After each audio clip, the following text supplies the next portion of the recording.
Hello student. तो अब हम लोग अपना नया चैप्टर शुरू करते हैं, जो कि हमारा चैप्टर 3।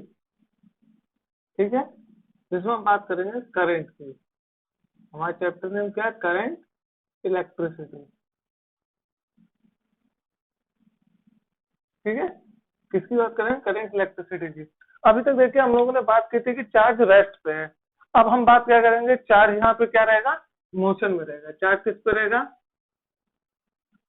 Charge in motion. ठीक है, चार्ज कहाँ रहेगा? मोशन पे रहेगा। बट चार्ज के बाहर के इफेक्ट हो रहा है, उसकी अभी हम बात नहीं करेंगे। ठीक है, उसकी बात करेंगे चैप्टर 4 में। वायर के अंदर क्या हो रहा है, अभी हम इसकी स्टडी करेंगे। ठीक है, इस चैप्टर में किसकी स्टडी करेंगे? वायर के अंदर कैसे चार्ज फ्लो कर रहा है उसकी स्टडी करेंगे। ठीक है, तो पहले बात हम करंट की बात करते हैं। जैसे हमें मालूम है करंट जो होता है वो क्या होता है? करंट होता है simply flow of charge per unit time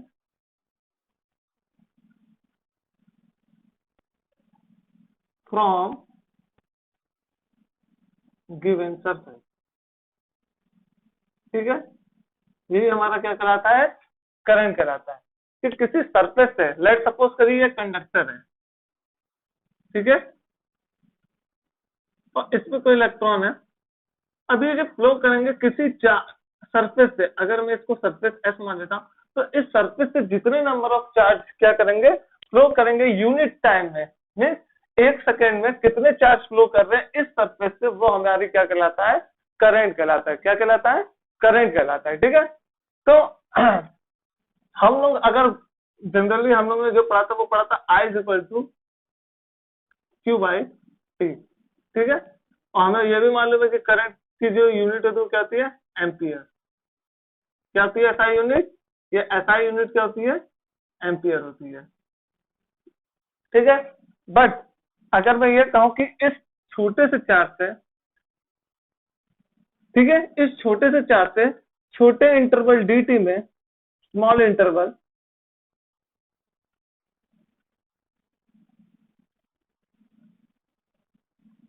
और आपको बताया कि जो dt होता है वो बहुत ही स्मॉल, इनफाइनाइटेसिमली, क्या बोलते हैं इसको? इनफाइनाइटेसिमली। ठीक है, बहुत ही स्मॉल इंटरवल ऑफ टाइम में इस जो सरफेस है एस, इससे जितने चार्ज पास हो रहे हैं उसको मैं क्या बोल दिया? डी क्यू चार्ज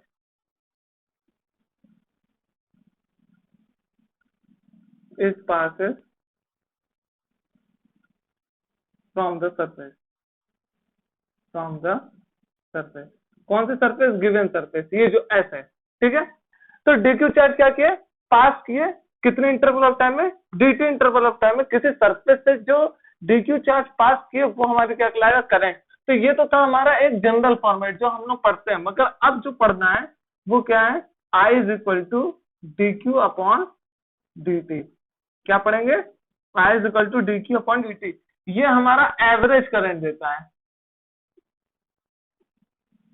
ये फॉर्मूला हमें क्या देता है? Average current. और ये हमें क्या देगा? Instantaneous current. क्या देगा?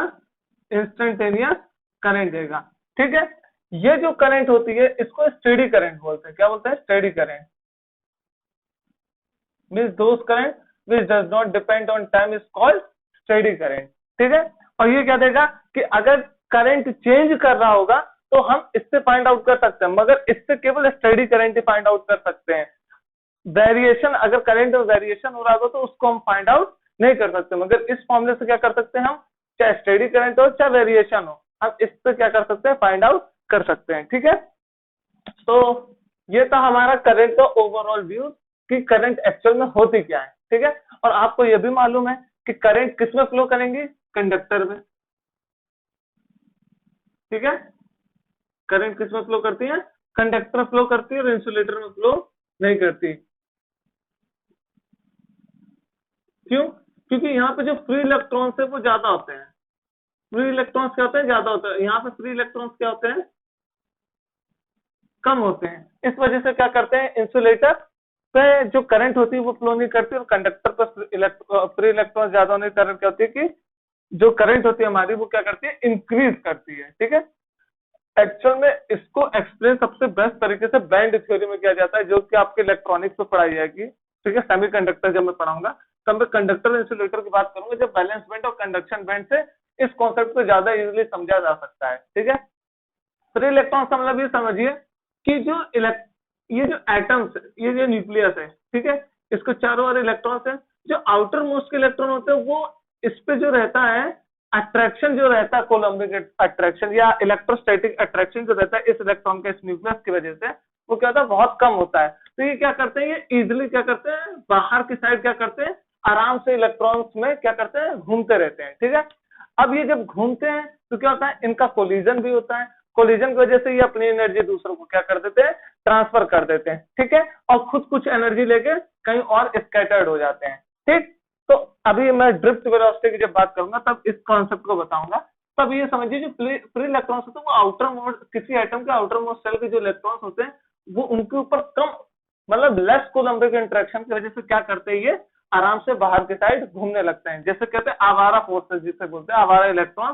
तो ये आवारा इलेक्ट्रॉन है, ये क्या करते हैं, हमेशा घूमते रहते हैं, फ्री रहते हैं, मेटल से घूमते रहते हैं। ठीक है, और इसी प्रॉपर्टी की वजह से, फ्री इलेक्ट्रॉन की प्रॉपर्टी की वजह से जो मेटल्स होते हैं वो गुड रिफ्लेक्टर ऑफ लाइट भी होते हैं। ठीक है, बट ये अभी आपको पढ़ना नहीं है। ठीक है, तो कंडक्टर में जो हमारा फ्री इलेक्ट्रॉन्स की वजह से क्या होता है कि कंडक्टर में इजिली चार्ज फ्लो कर जाते हैं, और इंसुलेटर में फ्री इलेक्ट्रॉन्स कम होने के कारण क्या होता है कि इलेक्ट्रॉन इंसुलेटर में जो हमारी इलेक्ट्रिक करंट है वो फ्लो नहीं कर पाती है। ठीक है, तो ये रहा आपका करंट का थोड़ा सा आपका जानकारी के लिए। ठीक, अब करंट के बाद आते हैं हम लोग जो नॉर्मल जो पढ़ते हैं वो है ओम्स लॉ। ठीक है, अब बात करते हैं ओम्स लॉ। कंडक्टर और इंसुलेटर आपने समझ लिया कि क्या होता है, अभी और डिटेल में समझेंगे। ठीक है, अब हम बात करते हैं किसकी, अब हम लोग बात करते हैं ओम्स लॉ की।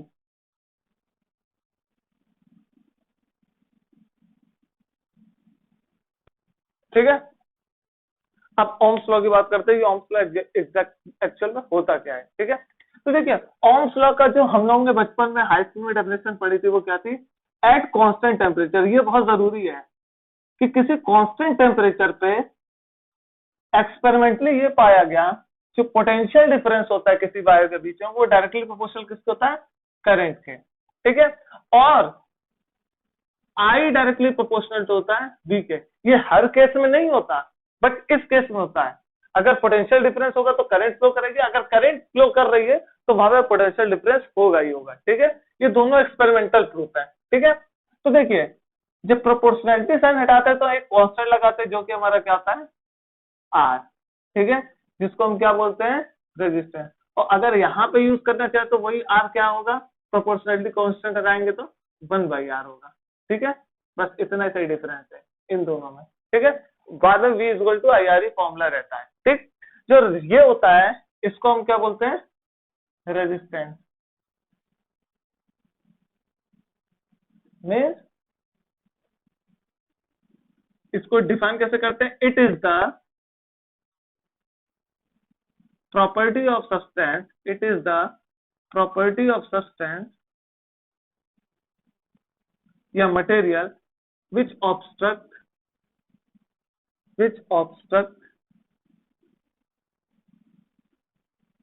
the flow of charge, which obstruct the flow of charge। ठीक है, ये एक ऐसी प्रॉपर्टी होती है कि जो करंट को फ्लो करने से रोकती है, तो उसी को हम क्या कहते हैं, रेजिस्टेंस बोलते हैं। ठीक है, इसकी यूनिट जो होती है वो ओम होती है, जिसको हम क्या कहते हैं, ऐसे डिनोट करते हैं। ठीक है, ओमेगा से। ठीक, तो रेजिस्टेंस क्या होता है, प्रॉपर्टी होती है जो कि फ्लो ऑफ चार्ज को क्या करती है, किसी मटेरियल के ऑब्स्ट्रक्ट करने की कोशिश करती है। ठीक है, अब जो रेजिस्टेंस होता है वो एक्सपेरिमेंटली फाइंड आउट किया गया, एक्सपेरिमेंटली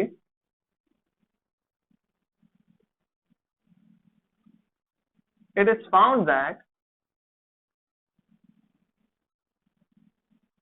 एक्सपेरिमेंटली ये पाया गया कि जो रेजिस्टेंस होता है वो directly proportional length of conductor होता है। जो कंडक्टर लेट्स सपोज करिए ये मार्कर मेरा कंडक्टर है, ठीक है। तो इसकी जो लेंथ होगी उसके क्या होगा, डायरेक्टली प्रोपोर्शनल, मीन जैसे जैसे मैं लेंथ बढ़ाता जाऊंगा रेजिस्टेंस बढ़ता जाएगा, ठीक है। तो इसको मैं एक इक्वेशन मान लेता हूं। और दूसरा ये पाया गया कि जो रेजिस्टेंस होता है वो इन्वर्सली प्रोपोर्शनल होता है 1/एरिया के, ठीक है। ये आपने 10th में भी पढ़ा हुआ है, मगर इससे हम और जनरल फॉर्मूला निकालेंगे ओम्स का, ठीक है।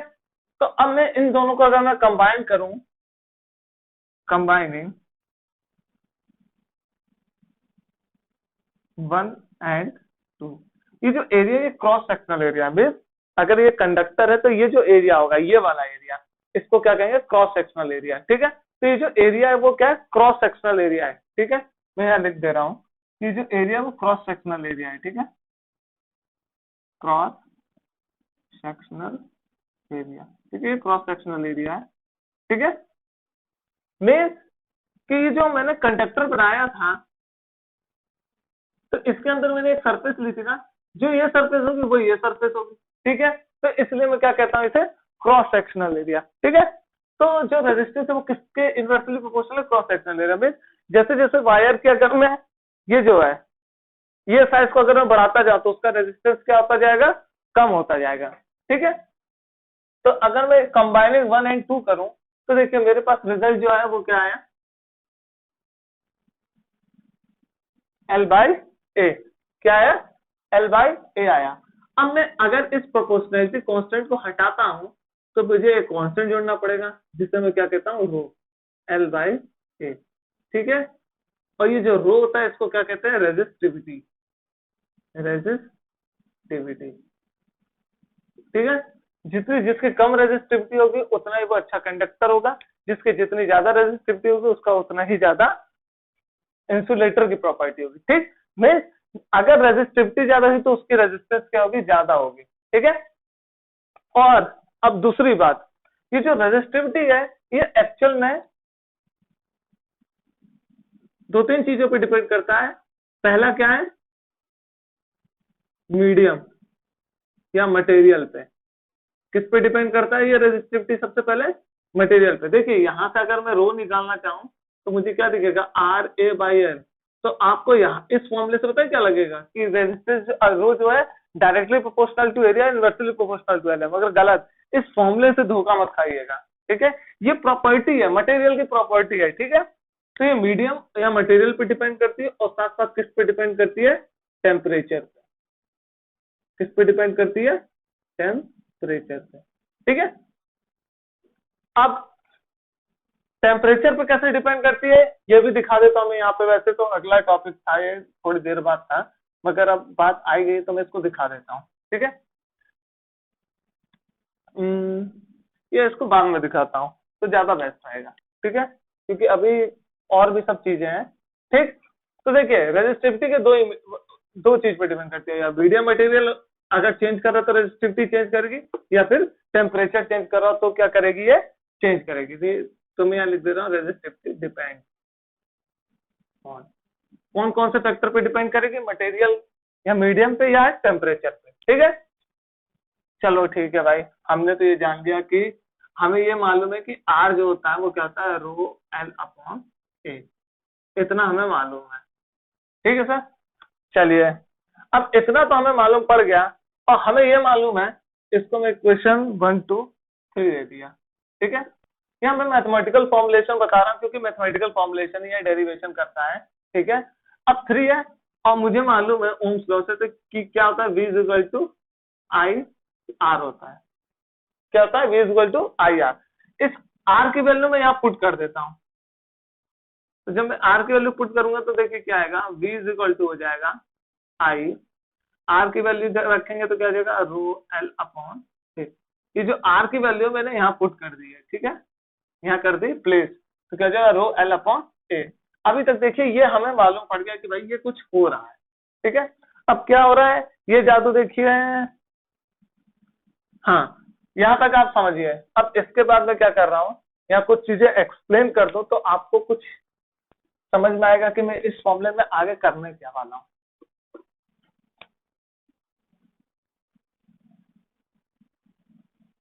ठीक है।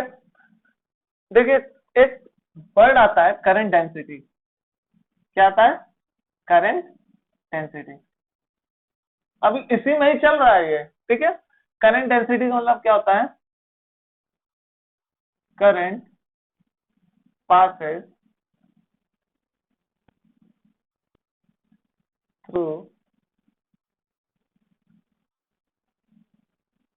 the surface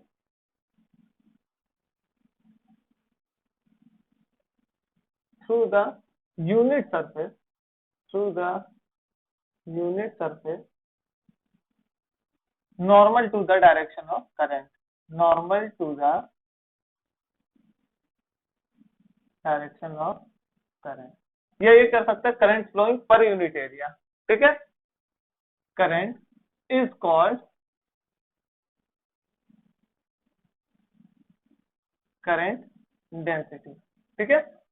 मीन्स अगर ये कंडक्टर है, यहाँ से कुछ करंट फ्लो कर रहा है, ठीक है। अगर मैं ये सरफेस ले रहा हूं तो इस सरफेस का नॉर्मल क्या होगा? इस डायरेक्शन में, ठीक है। तो ये जो चार्ज होंगे ये फ्लो क्या करेंगे? इस डायरेक्शन कर होंगे, निगेटिव चार्ज। और जो कन्वेंशन हम लेते हैं करंट के, वो क्या लेते हैं कि निगेटिव डायरेक्शन में अगर करंट फ्लो, वो चार्ज फ्लो कर रहा है, तो उसके जस्ट अपोजिट डायरेक्शन में हम क्या लेते हैं? करंट लेते हैं। तो इसके सरफेस के ये भी नॉर्मल है, ये सरफेस के ये भी नॉर्मल है, इधर की साइड में नॉर्मल है। तो देखिए जो करंट फ्लो किया वो क्या किया? इस सरफेस के नॉर्मल साइड फ्लो किया, मगर इस एरिया के किया ना, इस एरिया के, इस एरिया से क्रॉस किया ना करंट, तो मीन्स क्या हुआ? Current passes per unit area is called current density। क्या बोल सकते हैं? करंट डेंसिटी मीन्स पर यूनिट एरिया कितना करंट पास कर रहा है, उसी को हम क्या बोलते हैं? करंट डेंसिटी, ठीक है। ये थोड़ा लैंग्वेज क्या है? टेक्निकल है। मीन्स कि हम जो हम करंट की बात करेंगे वो क्या होगी? हमेशा नॉर्मल डायरेक्शन होगी सरफेस के, ठीक है। इसलिए मैंने पूरा लिखवाया है, unit surface normal to the direction of current. जो करंट की डायरेक्शन होगी सरफेस की होगी, वो क्या होगी? नॉर्मल होगी। मीन्स जो करंट की डायरेक्शन होगी वो इस सरफेस की क्या होनी चाहिए? नॉर्मल होनी चाहिए, ठीक है। तो इसका मतलब क्या हुआ? जो करंट डेंसिटी को जैसे रिप्रेजेंट करते हैं उसको हम ये क्या लिख सकते हैं? आई अपॉन ए। क्या लिख सकते हैं?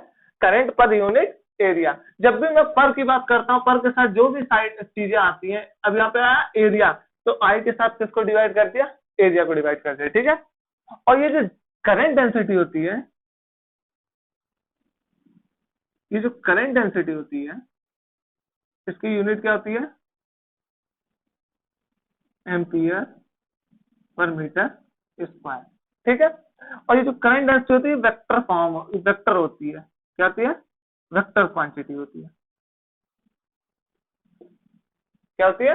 वेक्टर क्वांटिटी होती है। और जे जो होगा,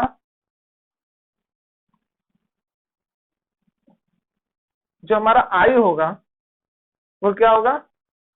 इसको इधर मल्टीप्लाई कर दें तो जे वेक्टर डॉट, अगर मैं इसको स्मॉल एरिया लेता हूं तो क्या लिख सकता हूं? इसे डी ए वेक्टर। और यहाँ पे क्या करेंगे? एरिया का क्या करते हैं? इंटीग्रेशन। तो ये होता है इसका इंटीग्रल फॉर्म। आई चाहिए हमें, आई के लिए क्या करेंगे? इसको मैं इधर लेके जाऊंगा।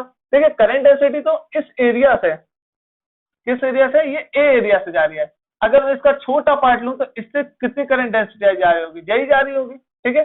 डेंसिटी चेंज नहीं करती है। अगर मैं यूनिफॉर्म ले रहा हूँ करंट तो डेंसिटी चेंज नहीं करेगी, अगर नॉन यूनिफॉर्म ले रहा हूं तब डेंसिटी चेंज करेगी। तो जितनी करंट डेंसिटी इससे जानी थी उतनी करंट डेंसिटी इससे भी जाएगी, ठीक है। तो डीए से कितनी जा रही है, तो क्या करेंगे? करंट कितनी जा रही है उसको फ्लो करने के लिए क्या करेंगे? डेंसिटी को मैं क्या कर दूं? डीए से क्या कर दूं? मल्टीप्लाई कर दूं, तो मुझे आई मिल जाएगा, डी आई, छोटा आई। और अगर मैं डी आई का क्या कर दूं? इंटीग्रेशन कर दूं, तो यहाँ पे मुझे क्या करना पड़ेगा? J dot D I. देखिए यहाँ एरिया का है ना इंटीग्रेशन, इसलिए यहाँ पे जो इंटीग्रेशन होगा एरिया के रिस्पेक्ट में होगा, मीन्स लेंथ इंटू विड्थ के रिस्पेक्ट में होगा, ठीक है।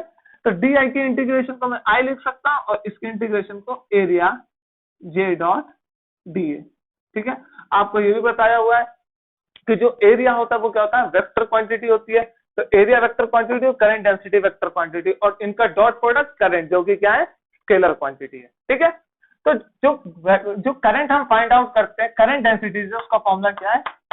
ये है, ठीक है। तो यहाँ मैंने आपको एक्सप्लेन कर दिया है, ये डी आई है, ये डी आई का फॉर्मूला है, ठीक है। किसका? D I. अगर स्मॉल एरिया से अगर मैं करंट की बात करूंगा तो स्मॉल करंट होगी, ठीक है। तो उसके लिए क्या है, D I is equal to क्या होगा, जे डॉट डी आई। अगर मैं इंटीग्रेशन दोनों साइड करूंगा तो यहाँ पे देखिए एरिया के रिस्पेक्ट में ना इंटीग्रेशन, तो इसलिए जो इंटीग्रेशन वो एरिया का होगा, ठीक है। और डी आई का इंटीग्रेशन आई हो जाना है, ठीक है। और साथ में क्या होगा, area J dot D I, वही चीज मैंने यहाँ लिखी हुई है, ठीक। तो करंट डेंसिटी का एक्चुअल में जो फॉर्मूला है, क्योंकि अब अभी अभी हम लोग जो बात कर रहे हैं वो यूनिफॉर्म की बात कर रहे हैं। क्या बात कर रहे हैं? यूनिफॉर्म की। तो यूनिफॉर्म की बात कर रहे हैं, तो जब भी यूनिफॉर्म आता है तो हम डेरिवेटिव नहीं यूज करते हैं, सिंपली कैसा यूज करते हैं, ये वाला एवरेज वाला। ये एवरेज फॉर्मूला होता है, ये इंस्टेंटेनियस फॉर्मूला होता है, ठीक है। तो अभी हम किसकी बात कर रहे हैं, एवरेज की बात कर रहे हैं। और अगर मैं करंट की बात करूं इंस्टेंटेनियस, तो क्या होगा, D I upon D A, ठीक है। ये इंस्टेंटेनियस फॉर्मूला हुआ। पर एवरेज या यूनिफॉर्म की बात करते तो हम ये वाला यूज करते हैं, ठीक है। तो देखिए जे इज इक्वल टू क्या था, आई अपॉन ए, ठीक है। तो ये देखिए यहाँ पर आई अपॉन ए को मैं क्या लिख सकता हूँ,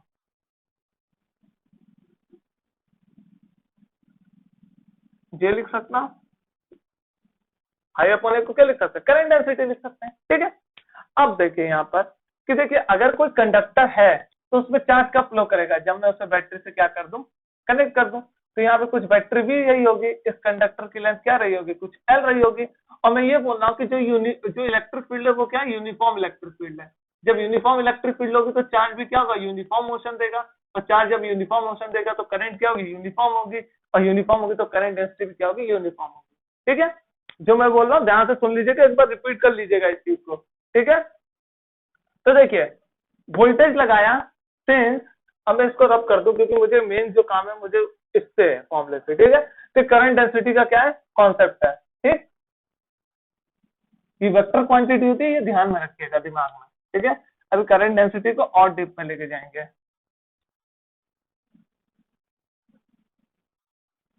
तो देखिए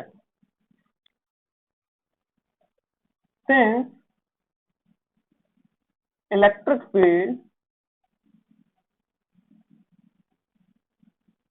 इज यूनिफॉर्म, क्योंकि हम डीसी सर्किट यूज कर रहे हैं, डीसी बैटरी यूज कर रहे हैं, तो उसकी जो इलेक्ट्रिक फील्ड होगी वो यूनिफॉर्म होगी।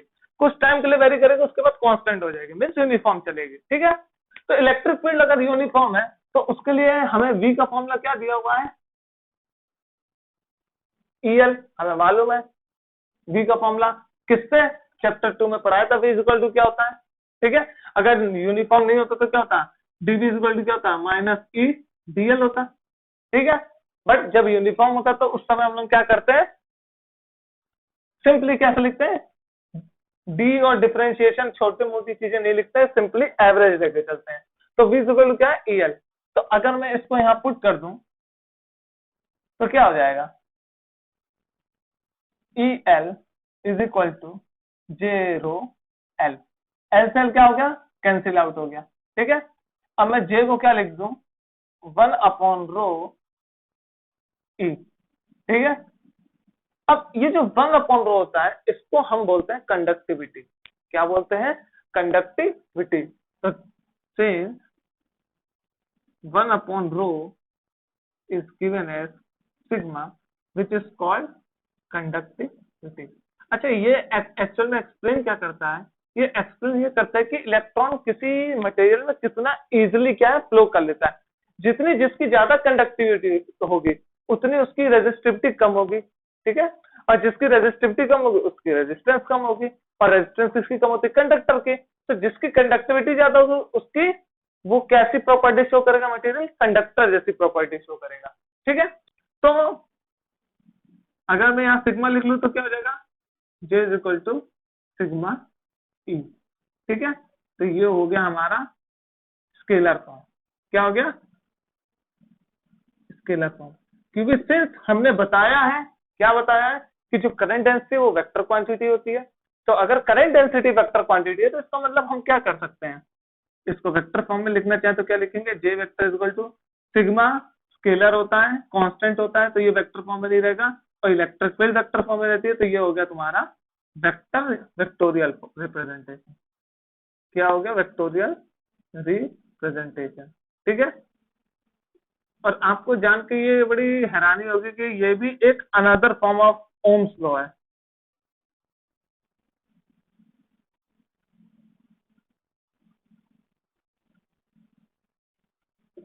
क्या है? ये another form of Ohm's law है, ठीक है। ये एक रिजल्ट है, ये आपको हमेशा याद रखना है, ठीक है। क्वेश्चन इसी से बनते हैं। ये V equal to I R से जनरल ये वाला है, ठीक है। और ये जो करंट डेंसिटी है ये आपको इक्वेशन ऑफ कंटिन्यूटी से आती है, ठीक है।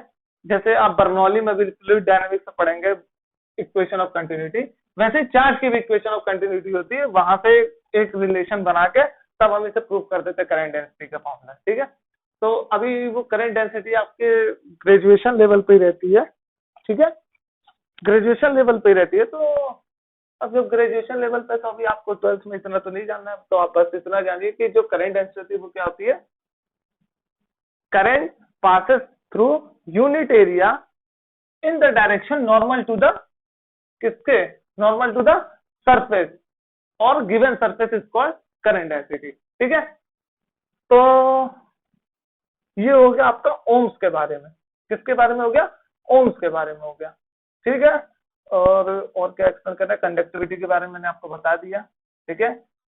Inverse of resistivity is called conductivity, ठीक है।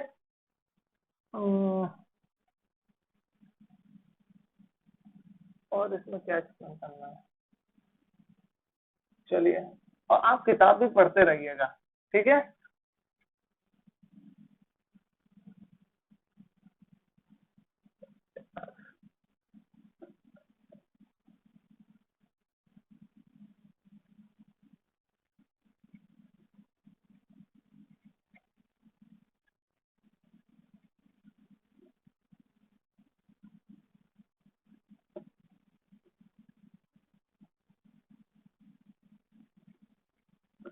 चलिए, कपड़े से साफ करना पड़ेगा, डस्टर से क्या, ठीक है।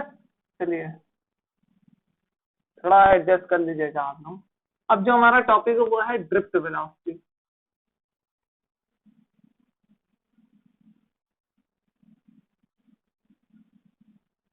क्या है?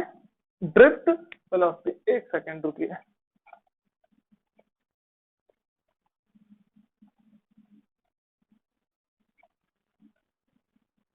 क्लियरिटी नहीं आएगी।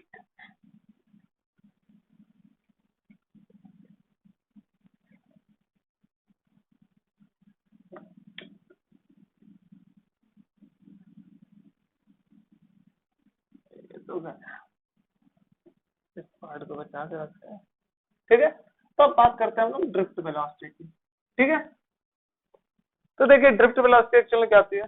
देखिए, इसको भी रब कर देता हूँ, क्योंकि अभी इसका भी काम पड़ेगा।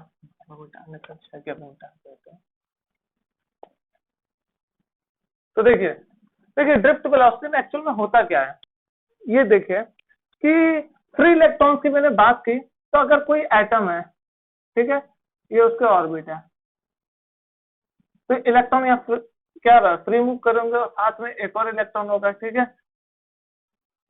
एक और होगा, ठीक है। तो ये क्या करेंगे, इलेक्ट्रॉन एक दूसरे से लड़ते भिड़ते रहेंगे, ठीक है। जब फ्री मोशन करते हैं तो इलेक्ट्रॉन्स क्या करते हैं, एक दूसरे से क्या करते हैं, लड़ते भिड़ते रहते हैं, ठीक है। तो इसका मतलब क्या हुआ, ये इलेक्ट्रॉन इससे लड़ा, ठीक है, और या तो ये इलेक्ट्रॉन मूव करता है, यहाँ भी आ सकता है, लड़ सकता है, भिड़ सकता है, ठीक है।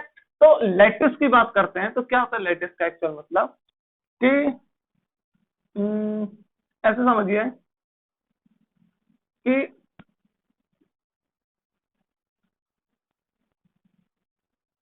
हर एटम को किसी प्लेन पे डॉट तरीके से अगर दिखाते हैं, तो ये जो पॉइंट दिखा रहा हूं मैं, शो कर रहा हूँ, ये लेटिस होती है, ठीक है। ये एक एटम है, ठीक है। और सॉलिड है मालूम है, जो एटम होते हैं वो रेगुलर शेप में होते हैं, मीन्स सबकी जो डिस्टेंस होती है वो लगभग क्या होती है, रेगुलर होती है। मीन्स इनके बीच की जो डिस्टेंस रहेगी वो क्या रहेगी, सबकी सेम रहेगी। इनके बीच की जो डिस्टेंस है वो क्या रहेगी, सेम रहेगी। मीन्स एक एक प्लेन की तरीके से क्या होते हैं, डिस्ट्रीब्यूट होता है सॉलिड में, ठीक है। तो ये जो कॉन्सेप्ट दिया गया है ड्रिफ्ट वेलोसिटी का, ये मेटल मॉडल से दिया गया है,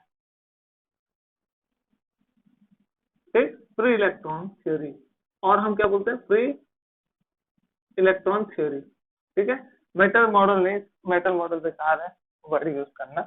हम बोलेंगे क्या कि ये किससे दिया गया है, फ्री इलेक्ट्रॉन थ्योरी से दिया गया है। किससे दिया गया है, फ्री इलेक्ट्रॉन थ्योरी के बेसिस पर मैंने इसको क्या किया गया है, एक्सप्लेन किया गया है। ठीक है, तो यहाँ free electron theory of metal की बात कर रहे हैं, हम मेटल की बात कर रहे हैं, क्योंकि करंट किसमें फ्लो करेगा, मेटल में फ्लो करेगा। ठीक है, सेमीकंडक्टर की बात नहीं कर रहे हैं। ठीक, तो मेटल की बात करते हैं, मेटल सॉलिड होता है, और सॉलिड तो फिर क्या होगा, ऐसा कुछ स्ट्रक्चर होगा। तो ये जो एटम है इसको बोलते हैं लैटिस। तो अगर कोई फ्री इलेक्ट्रॉन है, आवारा की तरह घूमता है और इस लैटिस से जाके टकराया, तो क्या करते हैं, लैटिस अपने में वाइब्रेट तो कर, ऐसे लैटिस रखी हुई है, अगर कोई इलेक्ट्रॉन आके टकराए तो क्या करेंगे, इसको वाइब्रेट करेगी। ठीक है, और वाइब्रेशन से क्या होगा, इनको कुछ एनर्जी मिलेगी। ठीक है, क्या मिलेगी, एनर्जी मिलेगी, और कुछ एनर्जी लेके ये क्या करेगा, स्कैटर हो जाएगा। ठीक है, फिर ये इलेक्ट्रॉन कहीं गया, फिर ये किसी से टकराया, इसको एनर्जी दी, ये थोड़ा एक्साइट हुआ, ये अपना इलेक्ट्रॉन भेजा किसी को, तो ऐसे क्या हुआ, चारों डायरेक्शन में इलेक्ट्रॉन क्या करते हैं, चारों डायरेक्शन इलेक्ट्रॉन क्या करते हैं, स्कैटर्ड करते हैं, और आवाराओं की तरह क्या करते हैं, मेटल में घूमते रहते हैं। अगर ये आवाराओं की तरह मेटल में घूमते रहते हैं, तो इनका जो नेट, जैसे डाइपोल पोलर में क्या होते हैं, रहते हैं डाइपोल, मगर क्या रहते हैं, रैंडम डायरेक्शन में रहते हैं। ऐसे यहाँ पर जो इलेक्ट्रॉन टकरा के जो वेलोसिटी पाता है, वो क्या होती है, रैंडम वेलोसिटी होती है। ठीक है, कोई इस डायरेक्शन में जा रही है, कोई इस डायरेक्शन जा रही है, और क्योंकि ये वेक्टर क्वांटिटी है, कोई इस डायरेक्शन जा रही है, तो इसके जस्ट अपोजिट डायरेक्शन में जो जा रही है वो इसके इफेक्ट को क्या कर देगी, कैंसिल आउट कर देगी। तो जो इलेक्ट्रॉन होते हैं उनके रैंडम मोशन की वजह से क्या होता है, जो वेलोसिटी होती है वो क्या होती है,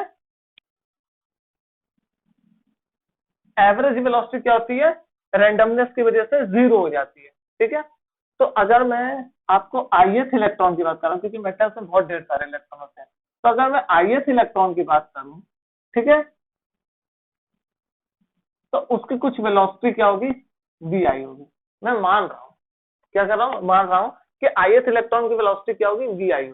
ठीक है, तो अगर मैं एवरेज वेलोसिटी लेता हूँ, एवरेज वेलोसिटी ले रहा हूँ, ठीक है, ठीक, तो एवरेज वेलोसिटी जो लूंगा, और कितने पार्टिकल मान के चल रहा हूँ, n पार्टिकल, कितने पार्टिकल्स मान के चल रहा हूँ उस मेटल में, n पार्टिकल। तो एवरेज वेलोसिटी क्या होगी, 1/n समेशन i1 से लेके n तक रन करेगा vi।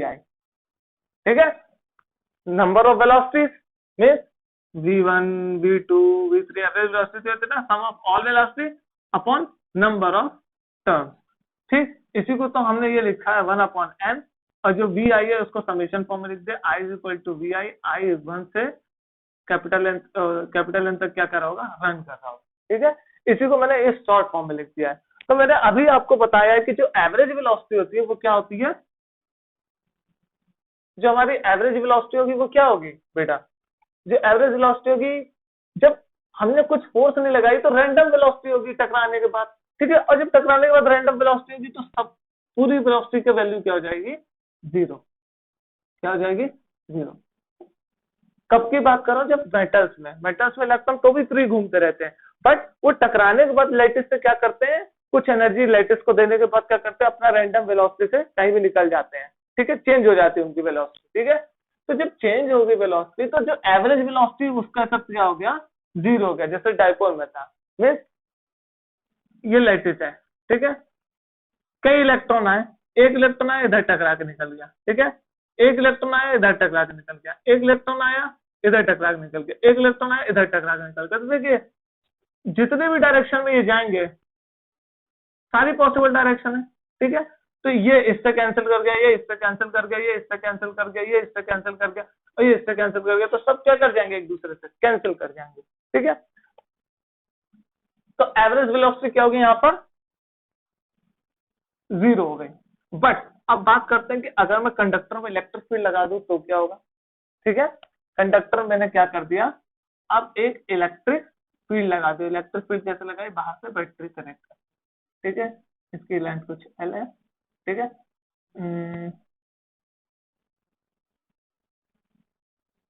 हाँ, जो इलेक्ट्रॉन है वो कैसे मूव कर रहे होंगे, इस डायरेक्शन में, सॉरी, जो इलेक्ट्रिक फील्ड होगी वो किस डायरेक्शन में होगी, इस डायरेक्शन में, और चार्ज कहाँ मूव कर रहे होंगे, इस डायरेक्शन में। ठीक है, इलेक्ट्रॉन किधर की साइड, पॉजिटिव टर्मिनल की तरफ मूव कर रहे होंगे, और करंट किस डायरेक्शन होगी, जिधर की साइड इलेक्ट्रिक फील्ड होगी। तो अभी तक मैंने अभी बताया कि कंडक्टर के अंदर इलेक्ट्रिक फील्ड 0 होती है, ठीक है। बट वो कौन सा केस था, इलेक्ट्रोस्टैटिक का केस था। बट अब चार्ज मोशन में, और जब चार्ज मोशन में होते तो इलेक्ट्रिक फील्ड क्या होती है, कंडक्टर के अंदर भी स्टे कर सकती है, ठीक है। तो जो मेरे कंडक्टर भी चैप्टर 2 में आपको पढ़ाया, वहां बताया था कि इलेक्ट्रिक फील्ड के अंदर जो चार्ज होते हैं वो क्या होते हैं, 0 होते हैं, मीन्स वहां पे इलेक्ट्रिक फील्ड नहीं होती है। बट यहाँ पर जो कंडक्टर है वो क्या कर रहा है, चार्ज मोशन में, और जब चार्ज मोशन में तो इलेक्ट्रोस्टैटिक का केस नहीं लगता वहां पर, तो इस वजह से अब कंडक्टर में इलेक्ट्रिक फील्ड हो सकती है, ठीक है। तो अब देखिए यहाँ पे क्या होगा कि हाँ, ठीक है, जब इलेक्ट्रिक फील्ड लगी तो भाई चार्जेस पे कुछ एक्सेलरेशन लगा, कुछ फोर्स लगा, ठीक है। तो देखिए जो चार्ज में फोर्स लगा उसको मैं क्या करता, F equal to Q E, या मैं मालूम है पहले से ही, ठीक है। चार्ज को अगर मैं इलेक्ट्रिक फील्ड के साथ मल्टीप्लाई कर दूं तो मुझे क्या देता है, फोर्स देता है, और फोर्स को हमें मालूम है क्या होता है, एम अपॉन ए। और ये जो चार्ज है वो इलेक्ट्रॉन का, तो मैं माइनस ई लिख दूं तो कोई दिक्कत नहीं है, ठीक है। तो अगर मैं ए की बात करूं तो वो क्या हो जाएगा, minus E capital E upon M, ठीक है। ये एक्सेलरेशन हुआ, ये हर इलेक्ट्रॉन पे जो एक्सेलरेशन है वो क्या होगा, ये होगा minus E capital E upon M. अगर मैं माइनस साइन नहीं लगाता हूं तो आपको देख रहा होगा जो चार्ज का फ्लो है वो इलेक्ट्रिक फील्ड के जस्ट अपोजिट डायरेक्शन है, फिर भी हमें चार्ज की क्या लगा सकता हूँ, निगेटिव साइन यूज कर सकता हूँ। तो चार्ज को अगर मैंने निगेटिव साइन के साथ यूज किया तो ये पहले रिप्रेजेंट कर गया कि इलेक्ट्रिक फील्ड की चार्ज क्या है, अपोजिट डायरेक्शन में, ठीक है। अगर मैं नहीं मानता इसको तो यहां से भी देख सकते थे कि अगर इलेक्ट्रिक फील्ड इसके अपोजिट डायरेक्शन में तो कितना एंगल बना रही होगी, माइनस 180 डिग्री, और कॉस 180 डिग्री वैल्यू क्या हो जाएगी, -1 हो जाएगी, तो यहाँ से भी माइनस आ जाएगा, ठीक है। तो अगर मैं चार्ज की वैल्यू साइन के साथ रखता हूँ तो मैं डायरेक्शन पे मैटर नहीं करूंगा, अगर मैं चार्ज की वैल्यू साइन के साथ नहीं रख रहा तब मैं डायरेक्शन पे जाऊंगा। तो मैंने जब चार्ज की वैल्यू रख दी है साइन के साथ तो फिर अब मुझे डायरेक्शन का कोई मतलब नहीं है। तो जब चार्ज कंडक्टर में फ्लो करता है इलेक्ट्रिक फील्ड के प्रेजेंस में तो वो उसकी एक्सेलरेशन ये होती है, ठीक है। चलिए अब ये तो हो गई हमारी एक्सेलरेशन की बात, ठीक है। ठीक, अब मैं जो वी आई है इसकी बात करता हूं कि इसका क्या एक्शन में वेलोसिटी होगी जब मैंने एक्सटर्नल इलेक्ट्रिक फील्ड इस पे क्या कर दी, अप्लाई कर दी। तो एक्सेलरेशन को हमें मालूम है तो हम क्या लिखते हैं, एक्सेलरेशन को V I upon T I is equal to minus T upon M. तो जो वी आई की जो वेलोसिटी होगी, ठीक है, बट कब, इसको मैं डैश से रिप्रेजेंट करता हूँ, ठीक है। डैश का मतलब कब, जब इलेक्ट्रिक फील्ड अप्लाई होगी, ठीक है, जो इलेक्ट्रिक फील्ड है वो अप्लाई होगी, उसके बाद जब वेलोसिटी उसकी बात करता है तो वी आई क्या हो जाएगा, minus E M upon T I, ठीक है। टी आई क्या है कि लेट सपोज करिए ये लेटिस थी, इलेक्ट्रॉन क्या किया, इससे टकराया, तो जब टकराया उसके बाद ये आगे बढ़ा, ठीक है। अब ये किसी और से टकराएगा, ठीक है। तो ये जो दो कोलिजन के बीच का जो टाइम है उसको मैं टी आई मान रहा हूं, ठीक है। और जो दो कोलिजन के बीच का टाइम होता है उसकी जो डिस्टेंस होती है उसको हम क्या बोलते हैं, मीन फ्री पाथ। क्या बोलते हैं, मीन फ्री पाथ, ठीक है। इसको लैम्डा से भी डिनोट करते हैं, ठीक है। क्या, the distance travelled by electron between two successive collision is called it mean free path, ठीक है। And the time taken between this two successive collision is called relaxation time. इन दोनों बीच में जो एवरेज टाइम लगा, क्योंकि यहां से कई इलेक्ट्रॉन जाएंगे और दो इनके कोलिजन के बीच का इसका कोई टी डैश भी हो सकता है, ठीक है। क्या हो सकता है, टी डैश भी हो सकता है, ठीक। तो अब देखिए तो ये क्या हो गया, मेरा जो टी आई है वो एक्चुअल में क्या हो गया, मेरा एक क्या हो गया कि जब इलेक्ट्रिक फील्ड अप्लाई हुई तो इसके टकराने के बाद जो टाइम इलेप्स हुआ दो कोलिजन के बीच का वो मेरा क्या है, टी आई है, ठीक है। और इसी टी आई का मैं एवरेज लूं, क्योंकि मुझे एक इलेक्ट्रॉन की स्टडी नहीं करनी है, मुझे ढेर सारे इलेक्ट्रॉन की स्टडी करनी है। तो ढेर सारे इलेक्ट्रॉन की जो स्टडी करनी है उसका मैं एवरेज अगर लेता हूं तो वो मेरा क्या कहलाता है, एवरेज टाइम, ठीक, average time of T I, जिसको हम क्या कहते हैं, रिलैक्सेशन टाइम। क्या बोलते हैं, रिलैक्सेशन टाइम, ठीक। जिसको हम किससे रिप्रेजेंट करते हैं, टाउ से रिप्रेजेंट करते हैं। किससे रिप्रेजेंट करेंगे, टाउ से रिप्रेजेंट करेंगे, इसको टाउ बोलते हैं, ठीक है। तो अब देखिए, तो जो वेलोसिटी होगी वो किस किस पे डिपेंड कर रही होगी? जब इलेक्ट्रिक फील्ड नहीं थी तब क्या वेलोसिटी थी? वी आई। ठीक, और जब इलेक्ट्रिक फील्ड लगा दे तब क्या वेलोसिटी है? V I dash. ठीक है, तो जो नेट वेलोसिटी है वो क्या है? V I. अगर मुझे ये कैपिटल लिखिएगा, ठीक है, जो कैपिटल वेलोसिटी है V I, total velocity ith part electron की जो है वो क्या होगी? जब इलेक्ट्रिक फील्ड नहीं थी उसकी वेलोसिटी, और जब इलेक्ट्रिक फील्ड लगा उसके वेलोसिटी का क्या होगा? कम होगा। ठीक है, अगर मैं इसके एवरेज की बात करूं, किसकी बात करूं? अगर मैं इसके एवरेज वेलोसिटी की बात करूं, तो वी आई एवरेज जो होगा वो क्या होगा? V I average plus V I dash average. ठीक है, ये जो वी आई एवरेज होता है इसी को बोलते हैं हम ड्रिफ्ट वेलोसिटी। क्या बोलते हैं इसी को? Drift velocity. ठीक है, अब देखिए ये वी आई कब का है? जब नो इलेक्ट्रिक फील्ड, जब इलेक्ट्रिक फील्ड अप्लाई है, there is no electric field applied on metal या कंडक्टर। तो उस समय जो एवरेज इलेक्ट्रिक फील्ड थी वो क्या थी हमारी? जो एवरेज वेलोसिटी थी, इसको अगर मैं वी एवरेज बोल दूं तो कोई दिक्कत नहीं होनी चाहिए। कितनी थी ये? जीरो। तो इसका मतलब जब इलेक्ट्रिक फील्ड अप्लाई नहीं थी तो इसकी वैल्यू क्या हो गई? जीरो। ठीक है, प्लस वी आई। अब मुझे इसका एवरेज चाहिए, तो देखिए ई कांस्टेंट है, इलेक्ट्रिक फील्ड कांस्टेंट है, एम कांस्टेंट है, बस टाइम वेरी कर रहा है। तो देखिए मैं क्या लिख सकता हूँ? माइनस ई, और क्या होगा? टी आई का क्या लिख दिया मैंने? एवरेज ले लिया। ये सब तो कांस्टेंट है, टी आई बस वेरी करेगा। देखिए ये इलेक्ट्रॉन आया तो यहाँ पे कोलिजन करने में टी आई 1 लगा। ठीक, ये इसके लिए क्या लगा? टी आई 2 लगा। इसके लिए क्या लगा? टी आई 3 लगा। इसके लिए यहाँ पे कोई और कोलिजन के इलेक्ट्रॉन, उसके लिए टी आई 4 लगा। तो ये जो टाइम हो रहा है इसको मैं कहता हूँ रिलैक्सेशन टाइम। पर मैं इन सबका एवरेज ले लूं तो वो हमारा क्या कहलाएगा? Relaxation time of this conductor. ठीक है, तो किसी इलेक्ट्रॉन का रिलैक्सेशन टाइम कुछ हो सकता है, मगर अगर मुझे कंडक्टर का चाहिए तो क्या लेना पड़ेगा? उस टी आई का मुझे क्या लेना पड़ेगा? एवरेज लेना पड़ेगा। क्या लेना पड़ेगा? एवरेज लेना पड़ेगा। ठीक, तो ये जो टी आई एवरेज है इसको मैं क्या रिप्रेजेंट करता हूँ? टाउ। तो मैं क्या लिख सकता हूँ? जो ड्रिफ्ट वेलोसिटी है वो क्या है? Minus E capital E upon M tau. ठीक है, तो ये क्या होगी? Drift velocity. ड्रिफ्ट वेलोसिटी का मतलब क्या हुआ? कि इलेक्ट्रॉन की वो वेलोसिटी जब इलेक्ट्रिक फील्ड अप्लाई नहीं थी तब जो थी एवरेज वेलोसिटी, प्लस जब इलेक्ट्रिक फील्ड अप्लाई की जो तब एक्सेलरेशन आया या वेलोसिटी आई इलेक्ट्रॉन में, उन सब का एवरेज अगर लेते हैं तो वो हमारी कहलाती है ड्रिफ्ट वेलोसिटी। ठीक है, तो ये हो गया ड्रिफ्ट वेलोसिटी का एक फॉर्मूला। अब इस ड्रिफ्ट वेलोसिटी के फॉर्मूले से हम चलिए कुछ फाइंड आउट करते हैं relationship.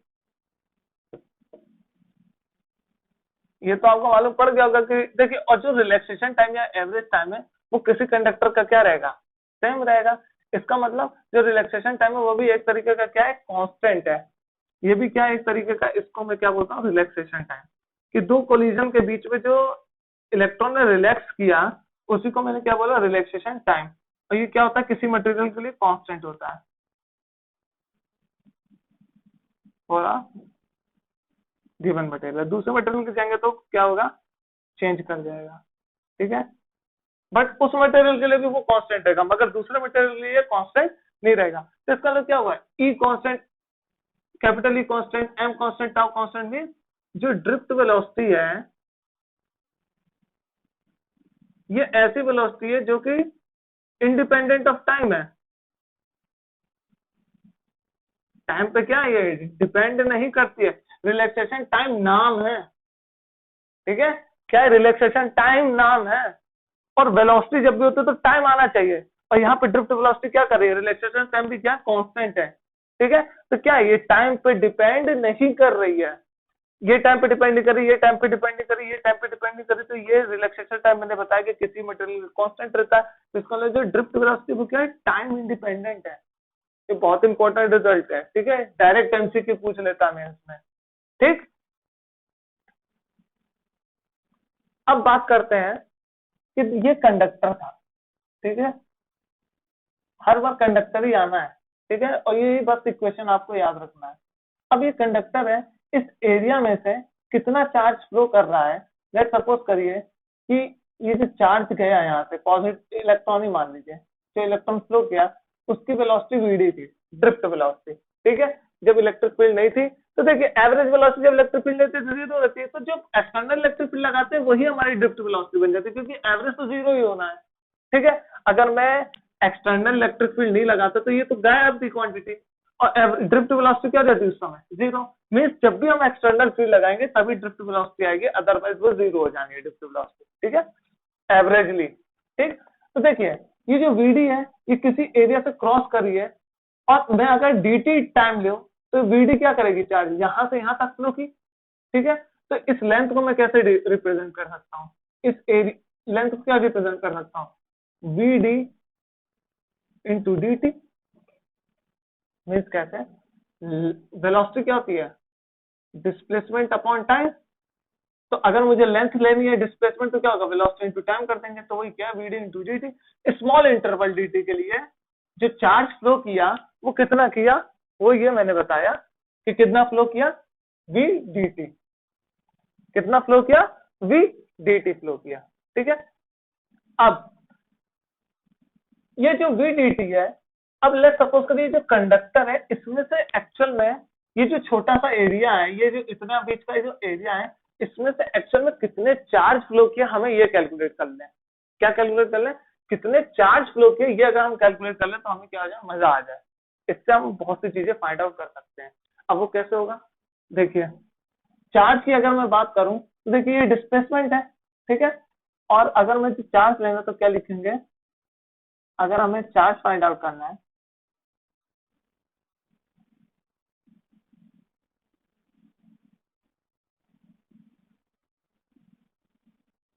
Charge flow through surface in interval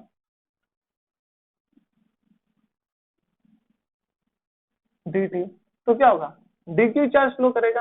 अब वो कितना फ्लो करेगा, देखिए पूरे कंडक्टर में n जो है, n इलेक्ट्रॉन्स जो है पर यूनिट वॉल्यूम क्या है, प्रेजेंट है, मीन्स हर यूनिट में इलेक्ट्रॉन जितने प्रेजेंट है वो क्या है, n है, मीन्स ये n कंसंट्रेशन है कि हर यूनिट वॉल्यूम में इस कंडक्टर के इलेक्ट्रॉन क्या है, प्रेजेंट है, ठीक है सर, ठीक।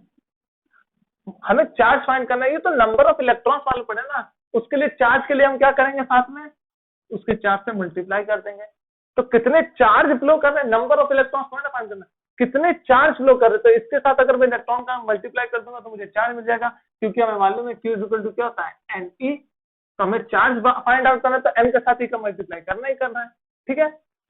बट कितने वॉल्यूम से, पर यूनिट वॉल्यूम है, ठीक है, तो n क्या होगा, यहाँ पे अपॉन वॉल्यूम होना चाहिए, पर यूनिट वॉल्यूम है तो वॉल्यूम क्या हो जाएगा, यूनिट का 1, तो इसलिए हम यहाँ पे वॉल्यूम रिप्रेजेंट नहीं करते हैं, ठीक है।